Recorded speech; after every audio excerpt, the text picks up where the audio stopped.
Nos vamos al baño, adiós. Antes de la entrevista, va a orinar. Pide que le acompañe. Ya en el baño, Fogwill, con su pene en la mano, de espaldas, me pide que consiga descuento en un libro. Estamos en la librería Más Puro Verso de la peatonal Sarandí.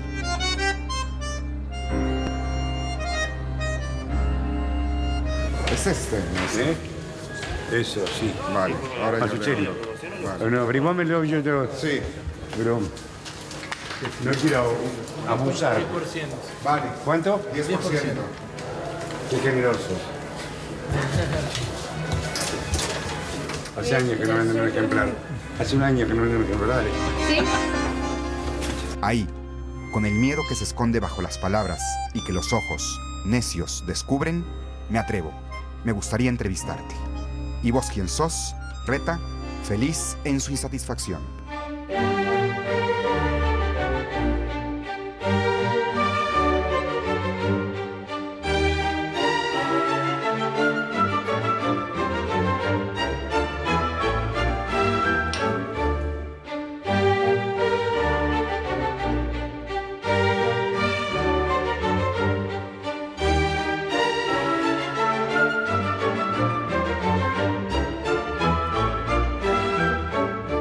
Me acaba de avisar una señora del Centro Cultural que Fogwill está por llegar.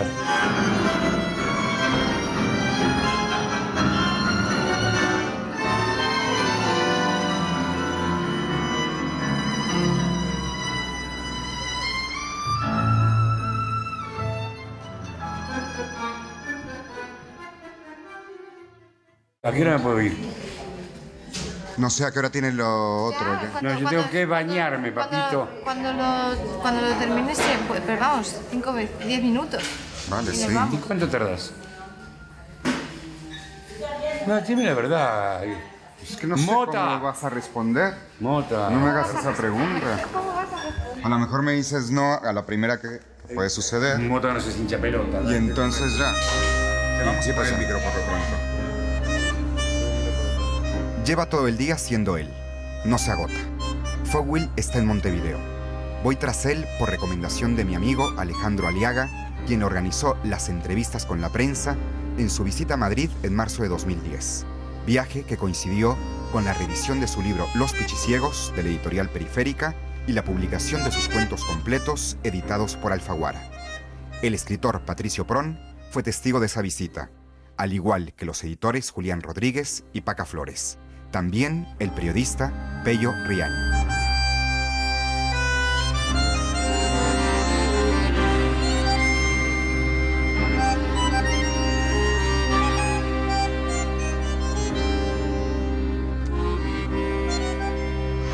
¿Qué te dijo nada más verte? ¿De dónde eres? Yo le dije, soy chileno. Me dijo, ¿a dónde estudiaste? Inmediatamente. Yo le dije, le contesté, ¿no? Pues en la Universidad Católica. Me interrumpió y me dijo, entonces no eres chileno. Todo fue muy divertido. Fogwill se comió una tableta de chocolate completa, fumó un par de cigarrillos, flirteó con mi mujer y se marchó. Bueno, pues el contacto con Fogwill fue así, a través de un correo electrónico. Para nosotros era como una especie de fantasía, ¿no? O sea, este señor no va a responder a un correo electrónico, ¿no? Fue muy generoso siempre e incluso cuando estuvo en España nos mejoró los contratos, algo que no suelen hacer los autores. Voy a hablar de él en presente, no me gusta hablar de él en pasado. Yo le veo en el CaixaForum cuando viene de promoción con 30 años de retraso en Los Pichiciegos. 5 meses más tarde, en agosto, Fogwill vuela de Buenos Aires a Montevideo para participar en el festival Ñ América. Ahí es donde lo conozco. Es viernes, de noche, día 6. Madrid primero, Montevideo después. Último viaje de Rodolfo Enrique Fogwill.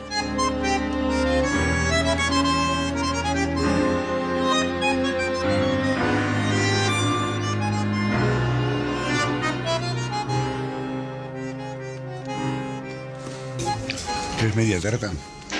No, yo no. Buenísima. Che, me comí otras, son buenísimas. Ah, perdón, creí que eras el mozo. Hola, ¿cómo estás, mozo?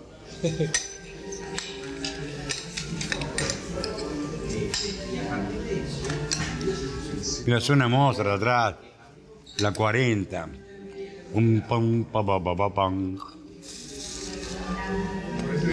Qué bueno Mozart, por Dios.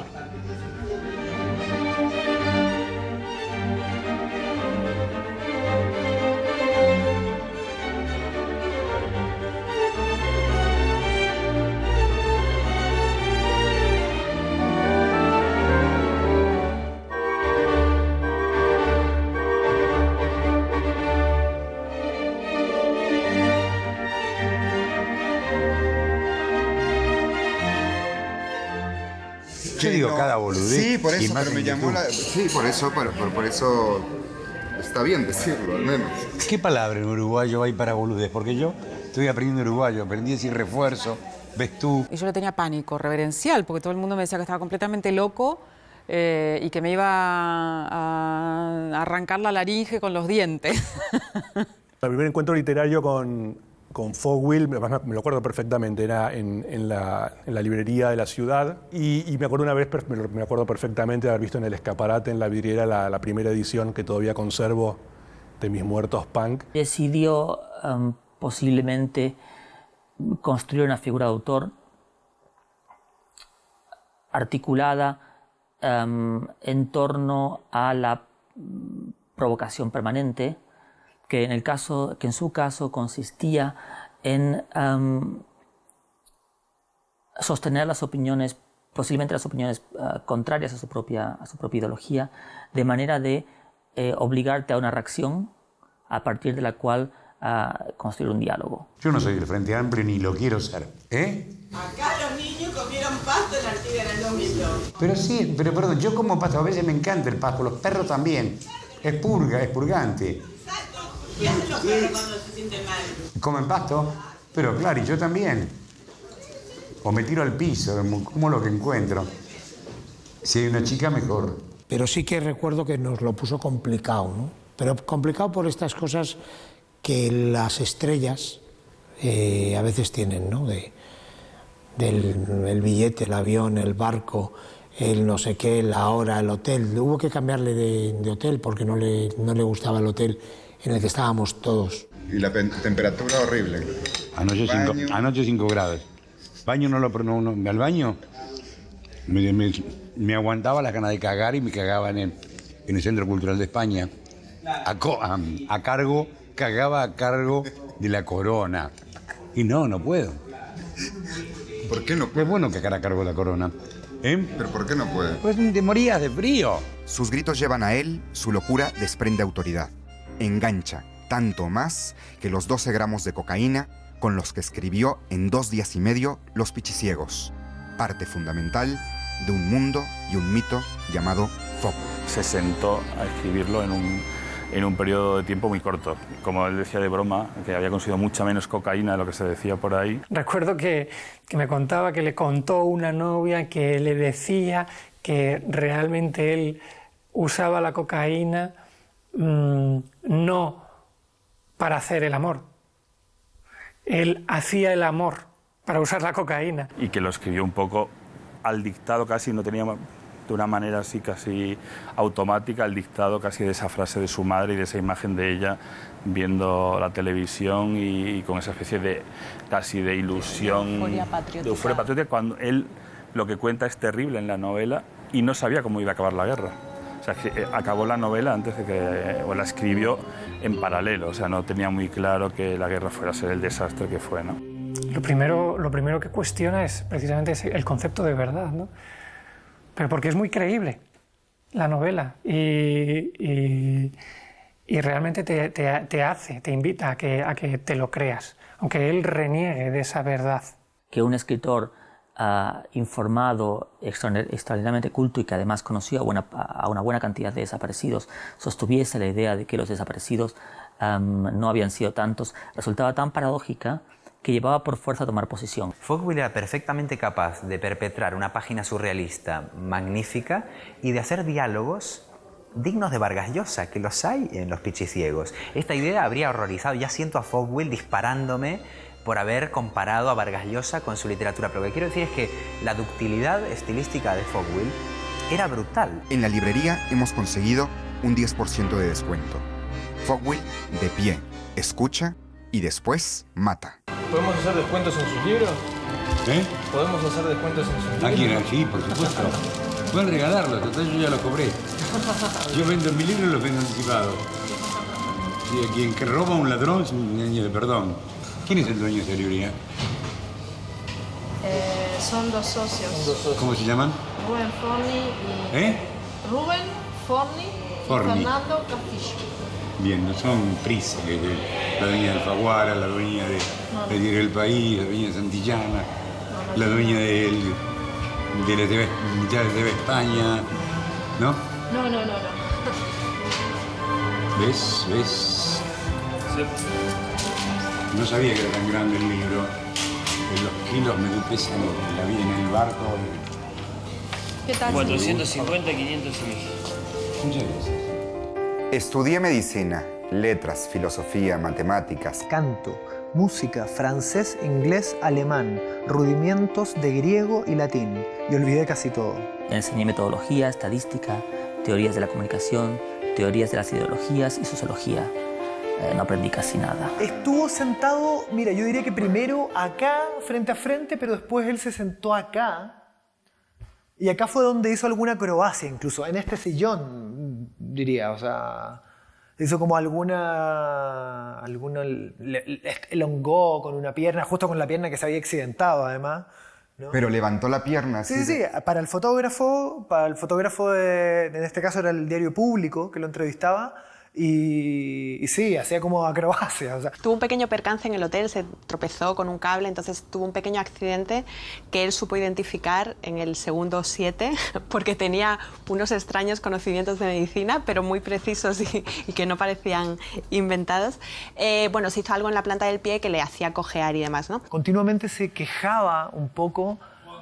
No tanto el resbalón, porque él le echaba la culpa al hotel. Él decía que el hotel era una mierda, se quejaba del hotel, en verdad. Que él prefería ir a un hotel de mucho menos estrellas, pero más acorde con sus necesidades, etc. Te cambiaste de hotel al final. Ya estoy en el NH, como si estuviera en mi casa. Maravilloso. ¿Qué le dijiste a los del otro hotel? Los enfermaste, ¿no? No, sí, los maté. No, pero además son unos delincuentes. No, pobres pibes. Todos los pinches ganan 10 centavos y no están capacitados. No están capacitados. Están capacitados para controlar al público, pero no para servir. No tienen idea. No cumplen nada. Vos le pedís lo que pides, no lo conseguís. En medio de un festival, con ese número de actividades y con ese número de personas moviéndose, una persona te puede hacer la vida imposible. La institucionalidad hace aguas con él. Bien, en orden. todos lados. Pero vos estabas con el birro aquel. Buenas noches. ¿Quién me dice? Un gestor cultural. Tienen podrido los gestores culturales. Además, todos los gestores culturales llaman 2 veces. Dicen, a la 1 va el taxi. Al rato, a 1:05 te dice, está por ir el taxi. ¿Qué se me saca, Rubí? ¿Bueno, escrito? Te pongo el micrófono. No, voy a mirar, ¿puedo irme con el micrófono? Sí. Dale, ponelo al aire, ¿eh? ¿Puedo grabar ese micrófono? Yo tengo que... Sí. Es la conferencia.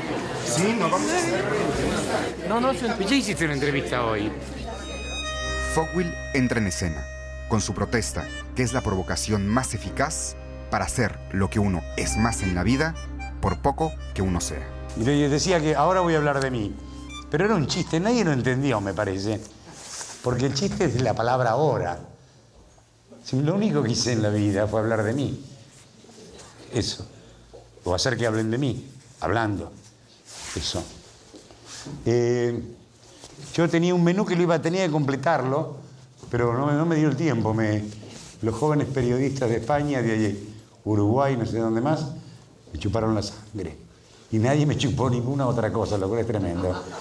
Yo dije, si hubiera querido a alguien, si se hubiera empecinado, tampoco podría, porque no tuve tiempo. Estaba entre el público.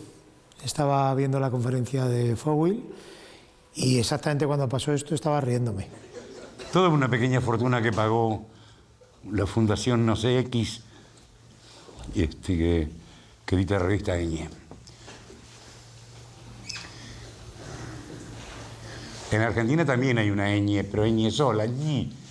La revista ñ.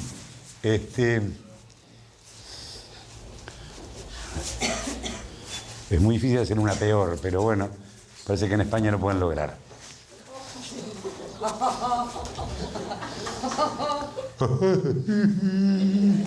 Qué simpática esa risa cantarina. Si lo dijera en serio, igual me iría a hablar con él. Pero en medio de un show como el que él tuvo allí y que se pasó la hora repartiendo estopa para un lado y para otro, ¿cómo voy yo a quejarme de esto, no? Había un par de escritores que se levantaron incluso, que asistieron, ¿no?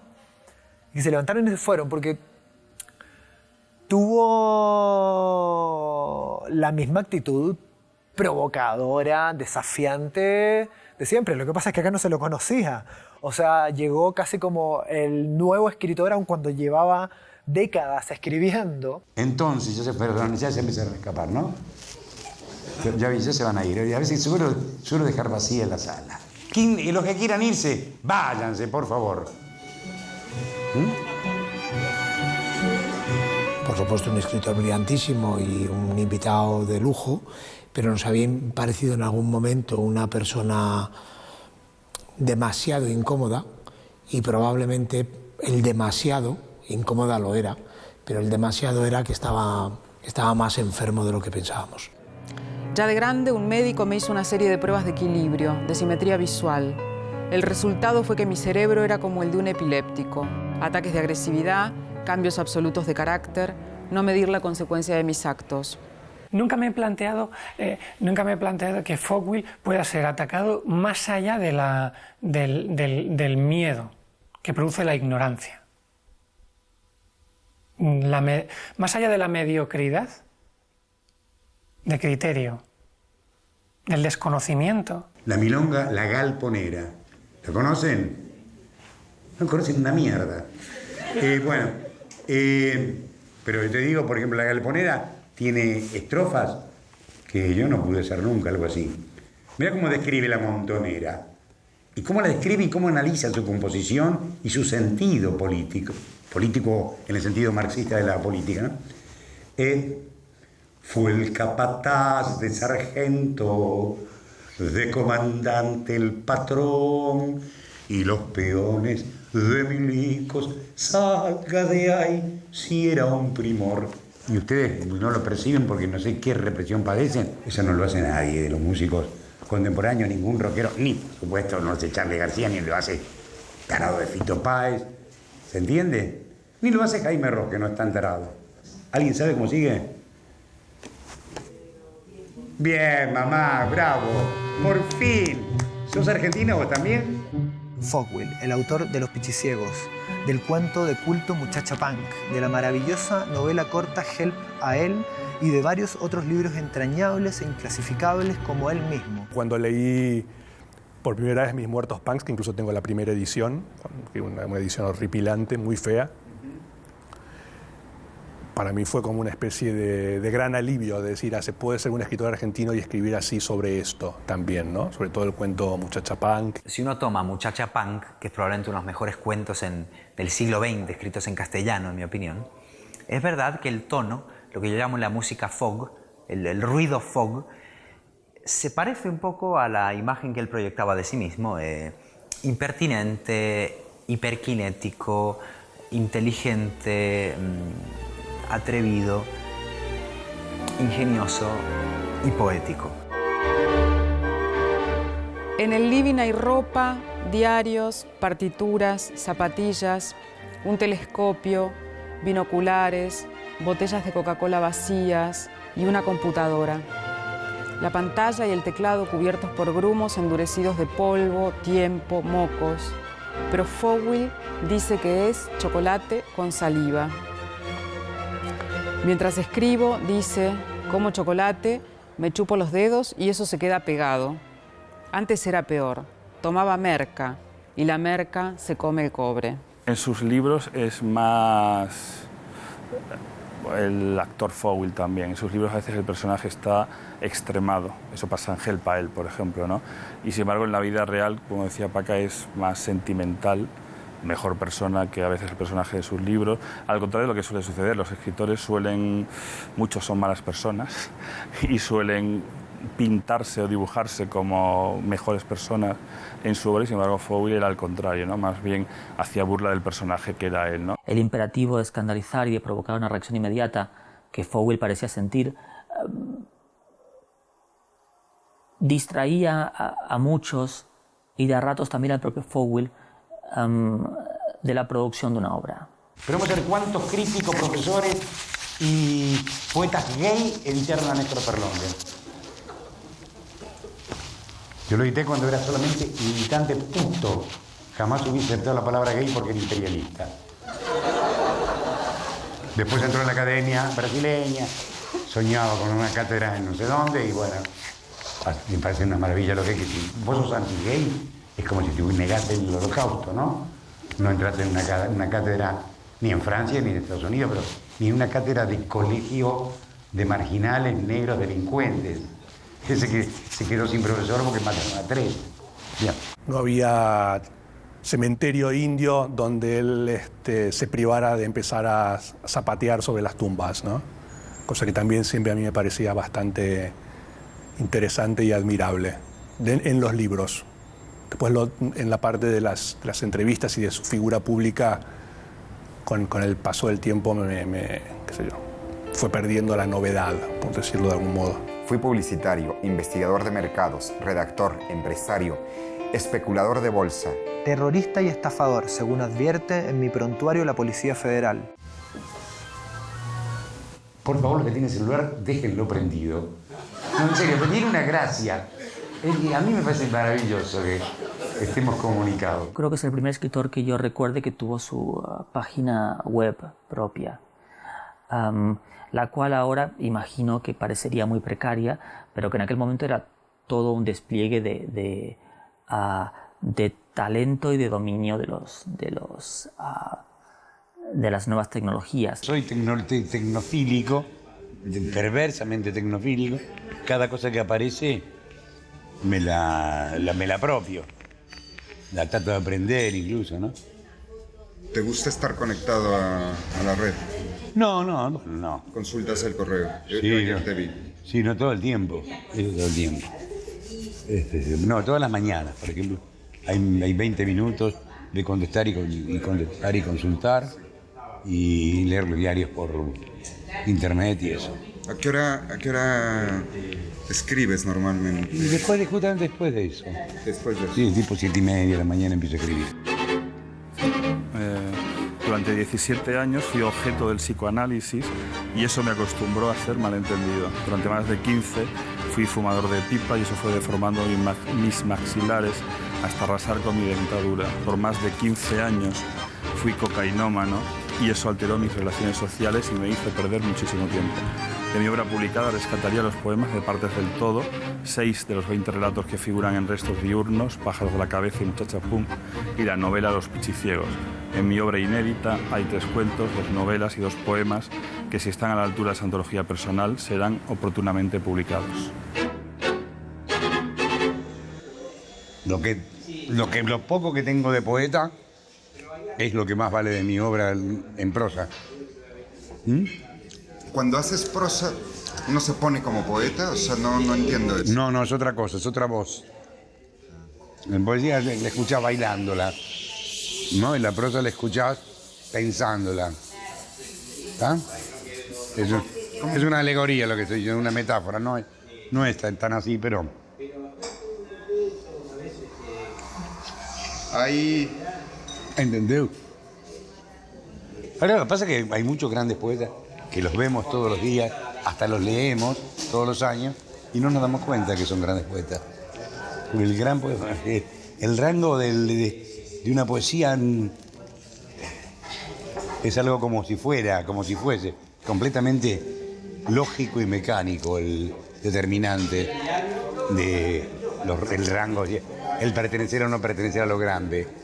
Pero nadie lo puede dilucidar hasta que se produce la grandeza. Yo te diría, aplicando una teoría sobre el clasicismo de Borges, diría, un gran poeta es uno que uno lee ya sabiendo que ya le va a gustar, ya que le va a gustar. ¿para qué sirven los malos poetas? Sirven para poner legítimamente la próstata en una conferencia. Su propia próstata, además. No existe, ¿eh? Hay que ver. Hay que ver si Charly García, o uno que no es bueno, pero Jaime Ross, que es bueno, mal que bien, meten a la próstata, a su próstata en una poesía. Fowl en parte era, por decirlo así de una manera, a lo mejor un poco, no sé si atrevida, pero un poco como otro Borges.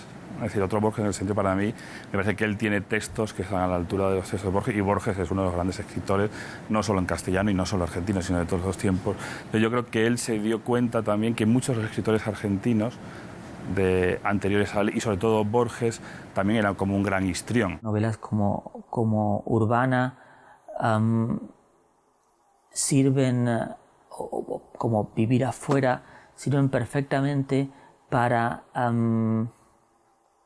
describirlas, para comprender las líneas de fuerza de un periodo histórico. Fowl conseguía articular en torno a la trayectoria individual de sus personajes cierto tipo de procesos sociales o históricos, y eso lo hacía particularmente fascinante. El tiempo pasa como si la literatura fuese una especie de reproductora de almanaques, ¿no? Eso es. Y es todo lo contrario. Incluso narrar con gracia requiere burlarse del orden temporal. El lector necesita toda la verdad, pero no toda la verdad de los hechos, sino toda la verdad literaria. Es decir, que el autor no le mienta. Yo le engaño, se lo digo y él lo sabe. No hay nada ahí que pueda ser creíble. Para escribir hace falta un 86% de rabia y un 14% de emociones confusas. Solamente puedo escribir en contra. Escribo en contra de lo establecido y me rindo ante los valores.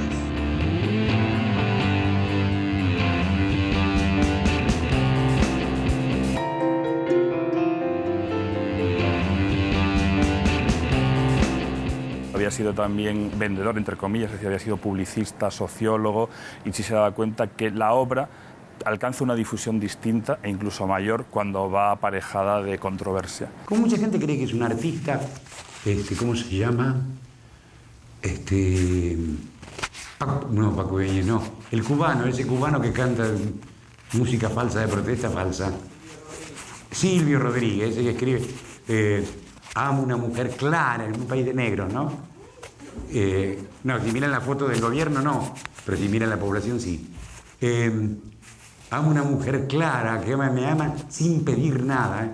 Es una cosa pequeña, una concepción pequeña burguesa de la mujer y del amor. También tiene una cosa que era muy de la gente que venía de la publicidad, ¿no? Que era esto de moverse con el eslogan constante y el one-liner monstruoso y lanzarlo y después ver qué pasaba y en algún momento tal vez arrepentirse. La obra de un autor también se hace visible a largo plazo y con un sello muy concreto, con una imagen muy concreta de sus libros, ¿no? Entonces Fowl, en esa especie de pelea con los editores, también fue desdibujando la presencia pública de su obra.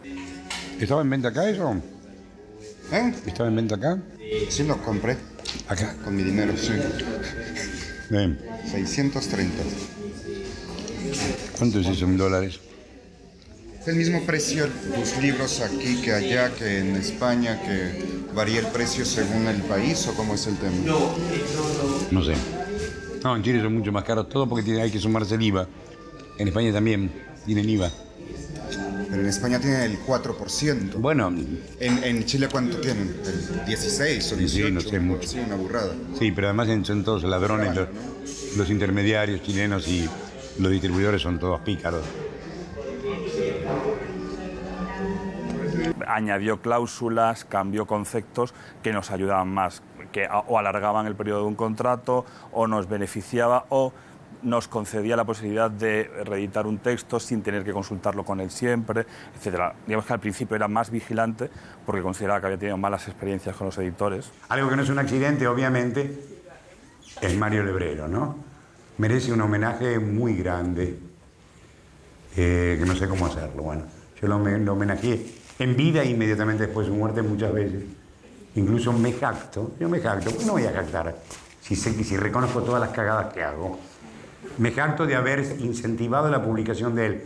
Me jacto de haber roto mi amistad o relativa amistad con los editores de Alfaguara Argentina, porque cuando salió la novela luminosa no quisieron importarla a la Argentina. No, ese libro. No podemos ahora que es invierno, porque viene el premio Clarín, que es un premio que le da a los boludos para que compren los boludos, ¿no? No podemos, viene el premio Clarín, tenemos que hacer stock de papel. Eso me dijo la editora de Alfaguara.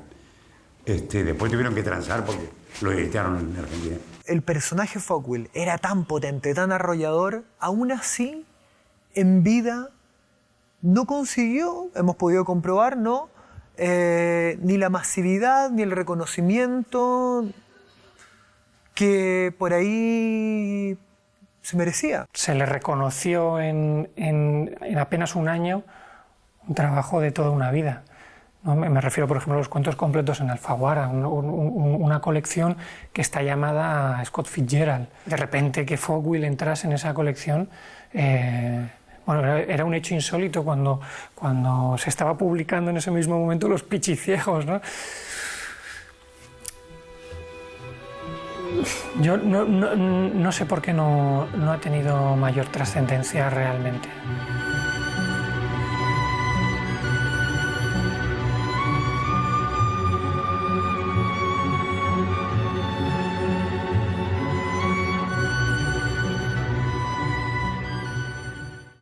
Es muy curioso porque él siempre era como distante con los poderosos, entre comillas, o con la gente con la que se supone que, generalmente, bueno, eres amable o eres cordial o depende de tu trabajo, no sé. Cultura, sí, él era, y sin embargo era extraordinariamente amable, cariñoso y cercano con la gente de a pie. ¿Cuándo uno sabe que escribe bien?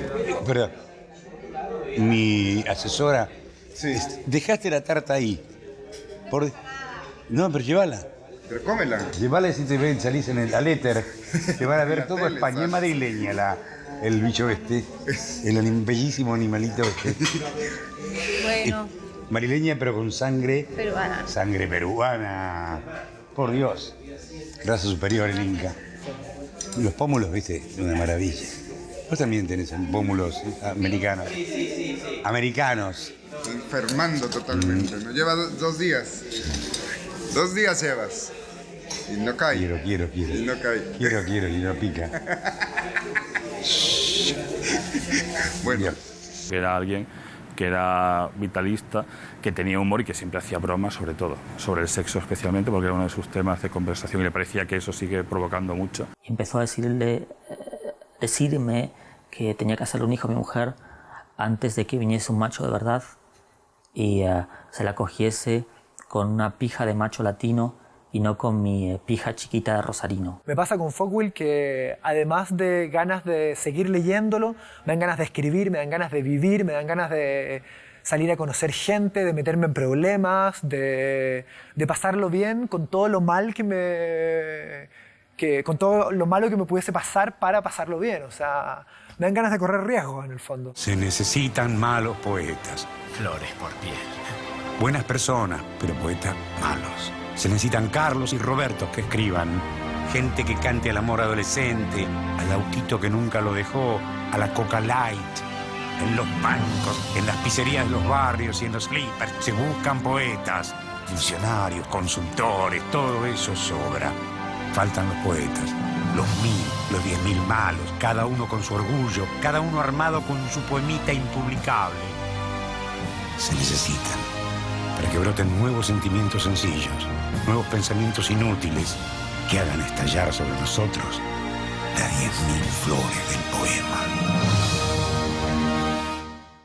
Yo trabajé para Coca-Cola muchas veces, no como publicista, como asesor de marketing, pero no, una vez en una lectura de poesía acá en Punta del Este, estaba un tipo que se apasionó con ese poema, no sé por qué tocó algo del misterio, entonces le pidió a la agencia de publicidad que trabajara sobre eso y la agencia hizo varios modelos.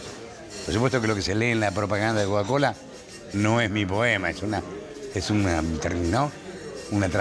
transposición de palabras en favor del consumo de agua pintada.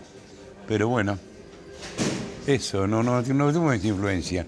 Y para peor, se licitó la campaña, y el que ganó la producción de la película es mi hijo. Eso es lo impresionante. Mi hijo es un frecuente director de cine de Coca-Cola. Pero... es de él el comercial, o sea, él lo... No, la filmación es de él, claro. Es pésimo, para mí no me gusta mucho. Pero... Me emociona, a mí me... No, él tiene comerciales maravillosos. España tiene muchos. Tiene el del nacimiento, que ese... ¿Te acordás? Es el primer niño del año. Sí. El hombre más viejo. Claro. Fuimos hablando de música, él iba siempre con su iPod lleno de música clásica en general y también algunas cosas argentinas y algunas cosas que escuchaba cuando hacía gimnasia. Y bueno, fuimos hablando de música y le sorprendía mucho la velocidad del tren. De hecho, le hice una foto a la velocidad. O sea, se levantó en un momento y dice, le estoy haciendo una foto a la velocidad para enseñársela a mis niñas. No existen fenómenos morales, solo una interpretación moral de los fenómenos. ¿Qué me pasa? ¿Qué me está pasando? Aunque me sobren motivos, no me estoy quejando. La vida me hizo mujer y alguien lo tiene que hacer. Aunque me sobre el dinero, voy a echarme a perder. Fogwill vino a decir que si tenías hijos nunca ibas a estar solo. Se alegraba cuando la gente tuviera hijos. Conmigo, por ejemplo, se escandalizaba que yo no quisiera tener hijos. Le parecía una cosa antinatural. Y hablaba mucho, pues eso, de las recetas que le hacía a sus hijos. Él, ante todo, era como... para él, el papel más importante en su vida era el de padre. O sea, eso casi no me cabe duda.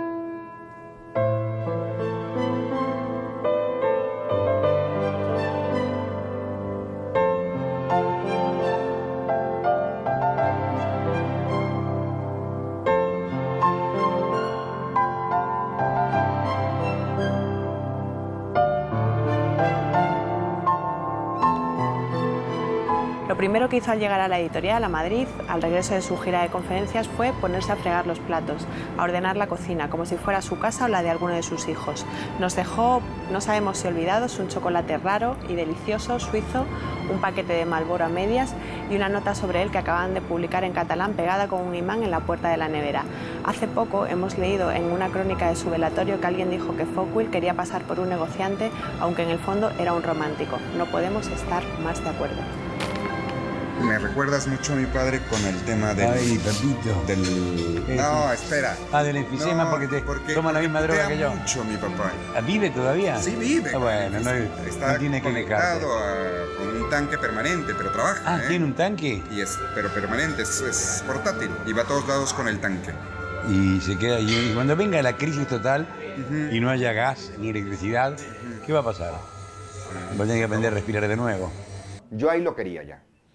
Yo ahí quería acompañarlo, pero como alguien acompaña a un padre.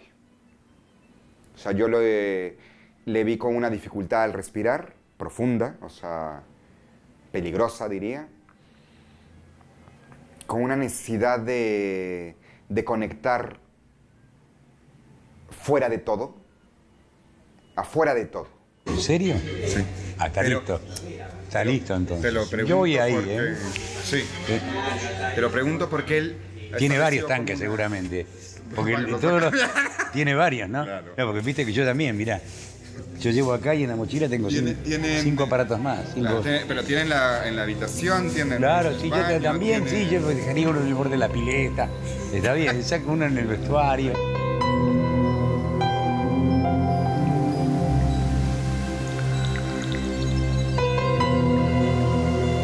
Pero él ha establecido como una pelea con el mundo. Sí. Por lo que le ha pasado a él del pulmón. Sí. ¿Tú cómo lo...? No, yo también. Más aún, cuando escribí mis poemas sobre el tabaco, son dos famosos sonetos que están en el libro Partes del Todo, 2 o 3.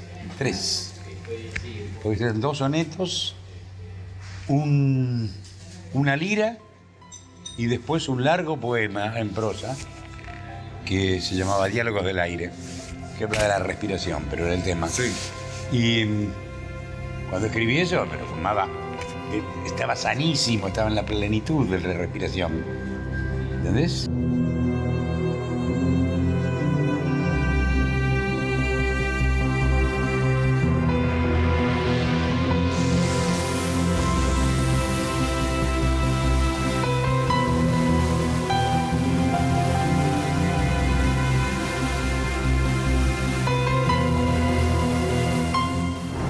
Sí, siempre fumaba todo el rato. Fumaba todo el rato. En el tren no fumó... Porque no se puede. Porque no se... Bueno, porque... Pero yo no sé si lo intentó, pero no, fumaba todo el rato. Y después de eso, poco tiempo después, empecé a escribir contra el tabaco. Que en mi libro, los libros de la guerra, en mi libro de ensayos, hay 2 o 3 artículos de esos. Escribir a partir de mi opinión y de mi experiencia. Yo trabajé más de 20 años en la industria del tabaco. 27, sí, del 67 al 80. No, 13. Lo que pasa que he visto de este momento, 13 son equivalentes a 20.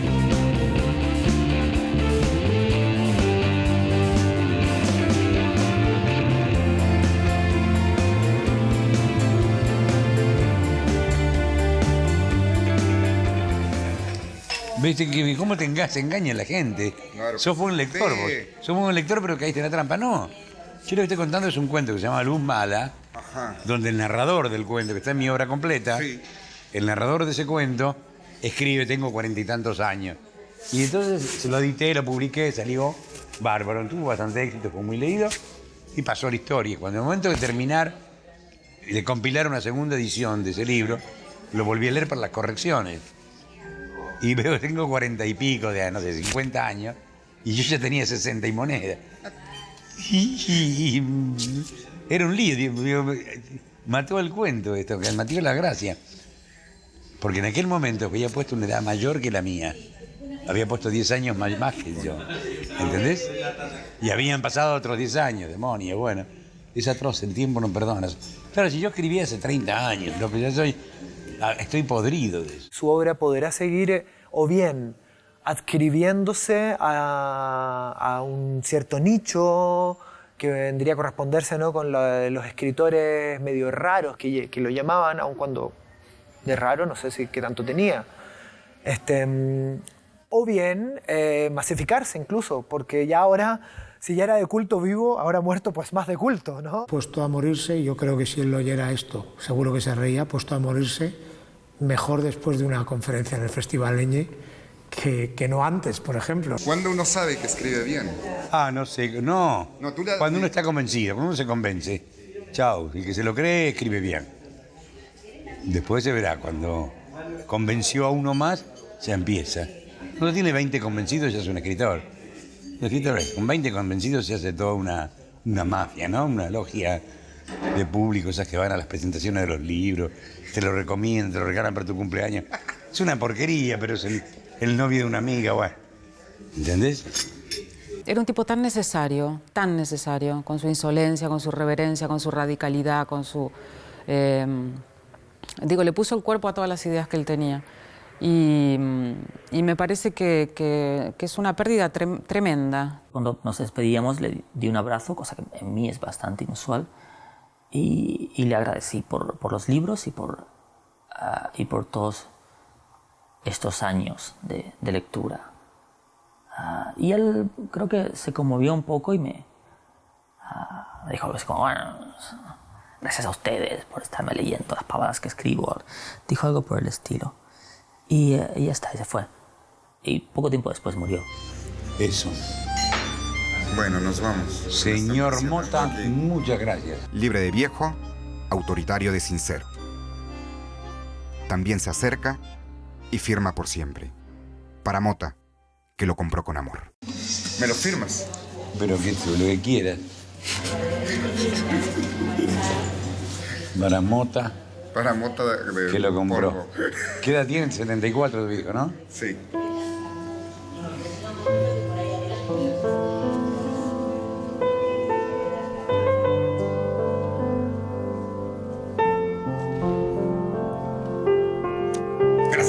20 eso.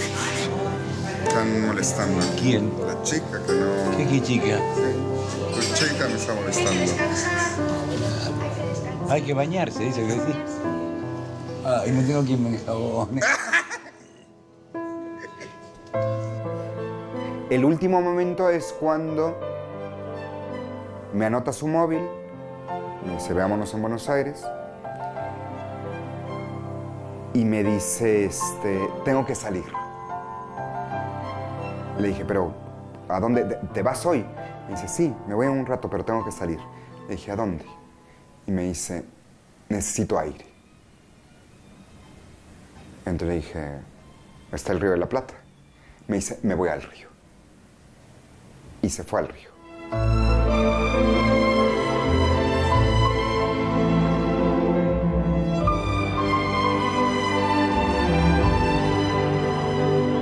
¿Vos viste el programa mío? Parece. ¿Dónde lo ves? ¿En española? YouTube lo busqué. No, no está. Está en MOV, en una página que se llama no sé cuánto, que es de España, pero son 45 subtítulos. Pero si vos buscas en Google, Nostromo, Fogui, en YouTube. No, pero Me pareció todo lo demás. así no te va a ir nada bien en la vida. Vas a buscar, vas a buscar.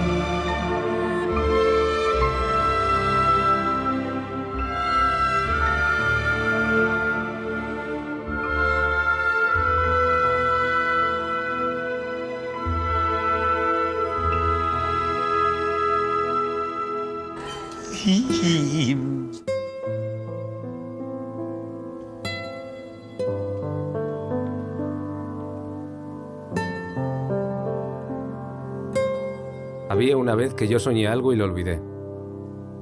Ese sueño y sus no imágenes me siguen hasta hoy, cuando han pasado casi 39 años. A eso se llama vivir o haber vivido pendiente de un olvido. Es natural ahora, cuando el olvido roe las neuronas. Pero aún recuerdo que aquella vez, hace casi 40 años, soñé y olvidé, y desde entonces pienso que el grueso de la memoria se compone de cosas negras hechas de puro olvido. La memoria está llena de olvido, vacía de sí, llena de olvido, casi hecha de puro olvido. Uno mismo termina hecho de puro olvido.